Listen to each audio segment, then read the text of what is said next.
Hello hello. गेल्या 40 वर्ष ज्यांनी पिंपरी चिंचवडमध्ये भारतीय जनता पार्टीला रुजवण्याचं काम केलं आणि तीच परंपरा ज्या कुटुंबाने घेऊन जाण्याची भूमिका घेतली असे रवी लांडगेजी हे आज आदरणीय पक्षप्रमुख उद्धवजींच्या नेतृत्वाखाली आदरणीय संजय राऊतजींच्या उपस्थितीमध्ये मिलिंद नार्वेकरजी असतील, हर्षलजी असतील, उबाळेताई असतील, इतर सर्व मान्यवरांच्या उपस्थितीमध्ये जाहीर पक्षप्रवेश करतायत. मी साहेबांना विनंती करतो की त्यांनी शिवबंधन बांधून त्यांच्या या निमित्ताने स्वागत.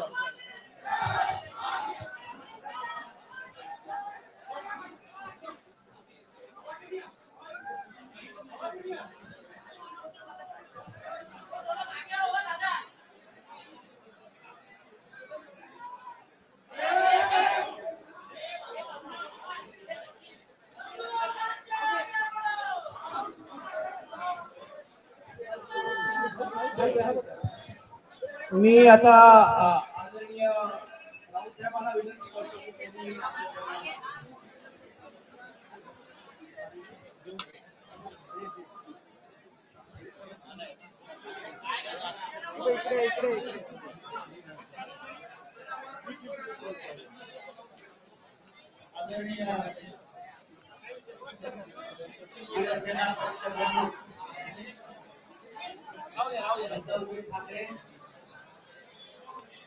आणि भोसरीच्या विधानसभेतून एक धगधगती मशाल आलेला आणि ती धगधगती मशाल म्हणजे आपले रविभाऊ लांडगे.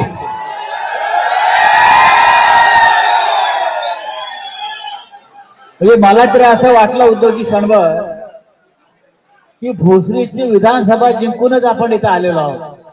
अशा प्रकारचं वातावरण इकडे आहे. आज रविभाऊचा शिवसेनेमध्ये प्रवेश होतो आहे.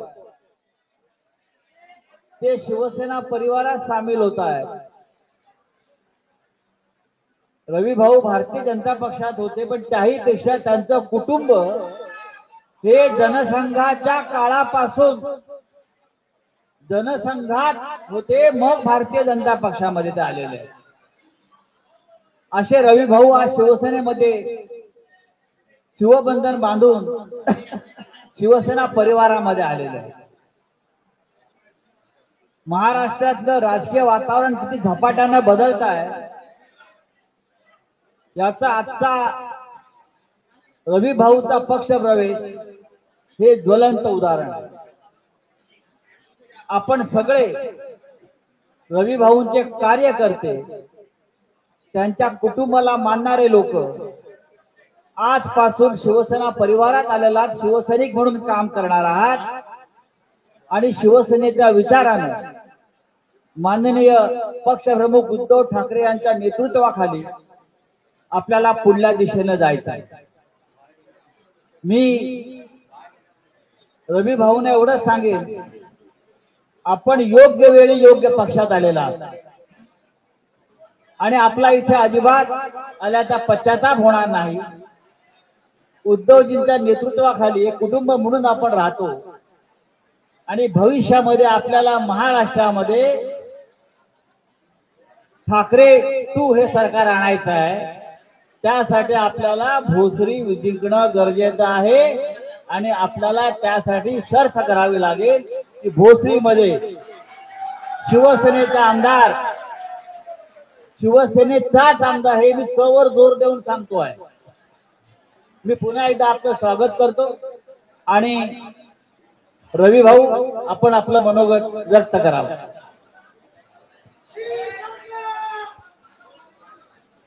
छत्रपती शिवाजी महाराज की, धर्मवीर छत्रपती संभाजी महाराज की, भारत माता की. सर्वप्रथम हिंदू हृदय सम्राट बाळासाहेब ठाकरेंना मनापासून वंदन करतो. अखंड हिंदुस्थानचे, हिंदूंचे सर्वसमावेशक हिंदुत्वाचे चेहरा माननीय शिवसेना पक्ष प्रमुख उद्धवजी ठाकरे साहेब यांना मनापासून वंदन करतो. शिवसेनेचे नेते आदरणीय खासदार संजयजी राऊत साहेब यांना मनापासून वंदन करतो. पुणे जिल्ह्याचे संपर्क प्रमुख आमचे मोठे बंधू वेळोवेळी आम्हाला योग्य मार्गदर्शन करणारे सचिन भाऊ आईर यांना मनापासून वंदन करतो. हर्षलजी प्रधान साहेब ज्यांनी वेळोवेळी मला मार्गदर्शन केले.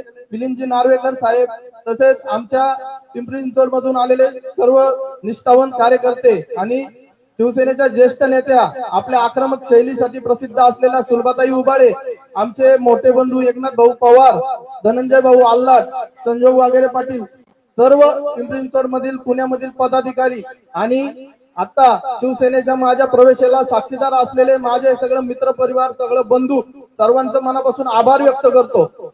साहेब, आमचं कुटुंब जनसंघापासून भारतीय जनता पक्षाचं काम करत होतं. स्वर्गीय अटल बिहारी वाजपेयी यांच्या विचाराला प्रथम राष्ट्र नंतर पक्ष शेवटी स्वतः या विचारांचं मी प्रेरणा घेऊन समाजकार्य करण्यास सुरुवात केली. आमचे चुलते कैलासवासी अंकुश भाऊ लांडगे यांनी निस्वार्थ समाजसेवेचा वसा आम्हाला दिला. ते कार्य करत असताना आता गेल्या 10 वर्षापासून भारतीय जनता पक्षाची जी स्थिती झाली आहे ती आपण बघत आता पूर्ण व्यावसायिकीकरण झालेलं आहे. आमच्या भोसरीमध्ये भ्रष्टाचार, हुकुमशाही, दहशतवाद तसेच सत्तेचा गैरवापर, खोटी आश्वासनं हे सरस चालू आहे. आपण मला बाळासाहेबांचा एक सच्चा शिवसैनिक बनायची संधी दिली. मी इथून पुढे आपल्याला या निमित्ताने सांगू इच्छितो, भोसरीमधील भ्रष्टाचार, हुकुमशाही आणि दहशतवाद हा मोडूनच काढीन, तरच मी बाळासाहेबांचा सच्चा शिवसैनिक बनल. आणि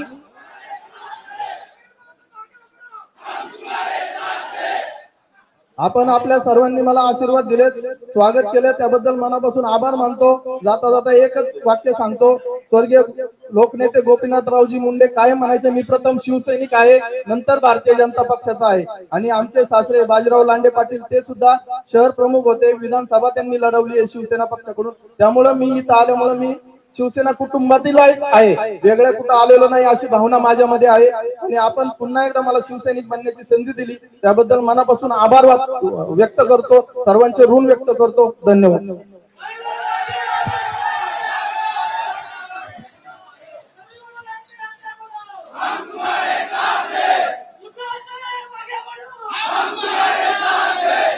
रवी भाऊंचं स्वागत तर आपण केलेलंच आहे. आणि रवी भाऊ, तुम्ही जे सांगितलं, बाजीरावांचा उल्लेख केला, बाजीराव मला चांगले आठवतात. असं नातं आपलं निर्माण होईल हे काय मला वाटलं नव्हतं. आता बाजीराव तुमचे सासरे, म्हणजे आता तुम्ही सासरे आलात की माहेरी आलात? घर एकच आहे, घर एकच आहे. पण घरामधले म्हणजे तुम्ही त्या घरात जेव्हा होतात, कोणत्या भाजपाच्या, त्या घरातले विचार हे मला तर मी पूर्वीच ओळखलं होतं की हे पूर्वीचं जे काही घराणं होतं जनसंघाचं ते आता काय राहिलेलं नाहीये. अगदी जनसंघाचा उल्लेख केला म्हणून मी लहान असताना शिवसेना प्रमुखांना भेटायला येणारे बलराज मडोक सुद्धा मला आठवत आहेत. आणि ती एक विचार वेगळी करणारी माणसं होती, वेगळ्या विचारधारेची होती, विचाराशी एकनिष्ठ राहणारी पिढी होती. आता आचार विचार काही नाहीये, हे आता फक्त सत्ता जिहाद करायला लागलेलं आहे. कोणी चालेल पण सत्ता आली पाहिजे, काही करा पण सरकार आलं पाहिजे. आणि महाराष्ट्र नाचला तरी चालेल, महाराष्ट्र मेला तरी चालेल, पण राज्य आमचं असलं पाहिजे. ही जी प्रवृत्ती आहे ती प्रवृत्ती ठेचून काढण्यासाठी जसा मी शिवसेना म्हणून उभा आहे, त्या शिवसेनेत तुम्ही आज प्रवेश करता. साहजिकच आहे, अनेक भारतीय जनता पक्षाचे कार्यकर्ते, अगदी संघाचे कार्यकर्ते हे नाराज आहेत. कारण त्यांना जे वाटलं होतं की सत्ता आल्यानंतर काय देशात बदल होईल, माझ्या आयुष्यात काय बदल होईल, हिंदुत्वामध्ये आणखीन काय सुधारणा होईल, हिंदुत्वाचं तेज वाढेल, तर हिंदुत्वाला ताळीमा लावण्याचं काम हे आत्ताचं भाजपवाले करतायत. आणि भाजप म्हणजे हिंदुत्व नाहीये. आज तुम्ही सगळे आपण एकत्र जमलेलो आहोत. आपलं हिंदुत्व हे आपल्यावरती जे संस्कार झाले त्या संस्काराचं हिंदुत्व आहे. आणि हे संस्कार छत्रपती शिवाजी महाराजांचा जय जयकार केला, संभाजी महाराजांचा केला, अनेक साधू संतांचे, त्यांनी जे शिकवलेलं हिंदुत्व हे आपलं हिंदुत्व आहे. आणि हा हिंदुत्वाची वाट आता कोणी अडू शकणार नाही. हे बोगस हिंदुत्ववाले जे आहेत भाजपवाले, त्यांना त्यांची जागा दाखवून देण्याचं काम आपल्याला करायचंय. तुम्ही सगळेजण शिवसेनेत आलात, मला खात्री आहे भोसरी विधानसभेवरती आता भगवा फडकल्याशिवाय राहणार नाही, तो आत्मविश्वास व्यक्त करतो. तुमच्या सगळ्यांचं स्वागत करतो. आणि आता मी तर केवळ प्रवेशासाठी तुम्ही इकडे आलेला आहात, मी तर आता राज्य फिरायला सुरुवात केलेली आहे. भोसरीमध्ये येऊन जाहीर सभा घेईन तेव्हा आणखी मला जे बोलायचं ते बोलेन, पण तुमचं आपल्या सगळ्यांचं स्वागत करतो. धन्यवाद. जय हिंद, जय महाराष्ट्र.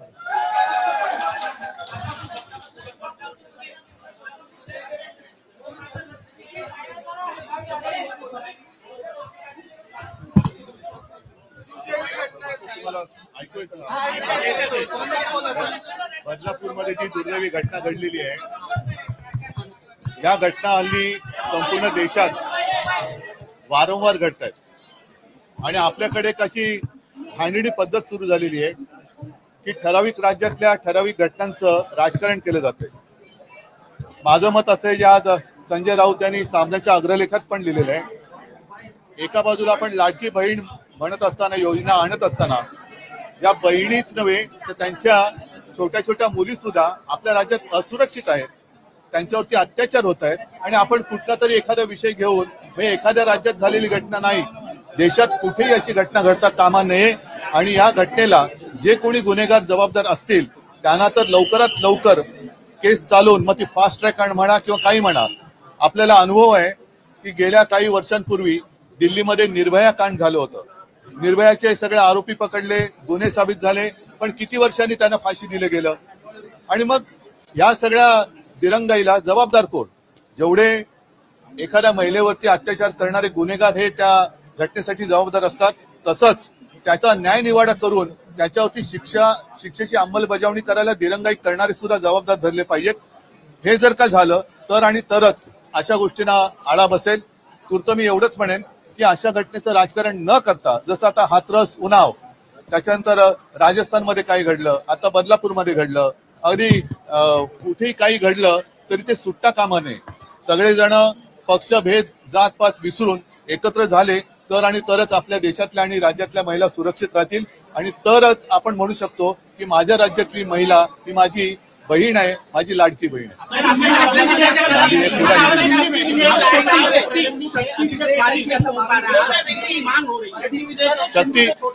शक्ती जे विधेयक आम्ही आणू इच्छित होतो त्याचा मसुदा जवळपास तयार झाला होता. सर्वांना कल्पना आहे की त्यावेळेला अधिवेशनं होती ती 1-2 दिवसाची होत होती, कारण त्याला कोरोना होतं. पण हे बिल आम्ही आणू शकलो नाही कारण आमचं सरकार गद्दारी करून पाडलं गेलं. आज ज्यांनी गद्दारी करून ते आमचं सरकार पाडलं आणि विधेयक लटकून ठेवलेलं आहे, त्यांची जबाबदारी आहे की शक्ती बिलाची शक्ती ही ह्या गुन्हेगारांना दाखवून दिली पाहिजे.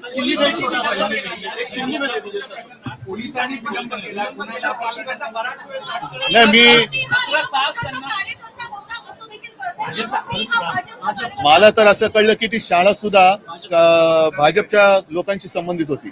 मी याच्यात राजकारण नाही आणत, पण इतर ठिकाणी सुद्धा कोणी राजकारण करू नये. याच्यामध्ये कोणताही कार्यकर्ता असला, अगदी भारतीय जनता पक्षाचा असला तरी विनाविलंब त्याच्यावरती कारवाई झाली पाहिजे, कारण नाहीतर एक एक घटना घडतात. काही दिवसापूर्वी आपल्याकडे वरळीला ते हिट अँड रन झालं होतं, काय त्याचं नाव, मीर शहा. आता तो सुद्धा असाच होता ना, त्या महिलेला फरफटत त्यांनी नेलं. आता पुढे काय झालं का त्याच्याकडनं पण निबंध लिहून घेतला. आता सुद्धा हे जे केवळ जर का भाजपचे कार्यकर्ते असतील तर त्यांच्याकडनं निबंध लिहून घेऊन त्यांना सोडून देणार आहेत का? संपूर्ण जग आता बघतंय. मी परत एकदा सांगतो की कोणतेही राजकारण न करता लवकरात लवकर कारवाई झाली पाहिजे. ती कारवाई म्हणजे नुसतं अटक केली, गुन्हा दाखल झाला, वर्षानुवर्ष केस चालले, निकाल लागला, वर्षानुवर्ष केसवरती त्या निकालावरती अंमलबजावणी होत नाही. ह्या सगळ्या गोंधळावरती आता एक जरब बसली पाहिजे, तर आणि तरच आपण आपल्या बहिणीला लाडकी बहीण म्हणू शकतो.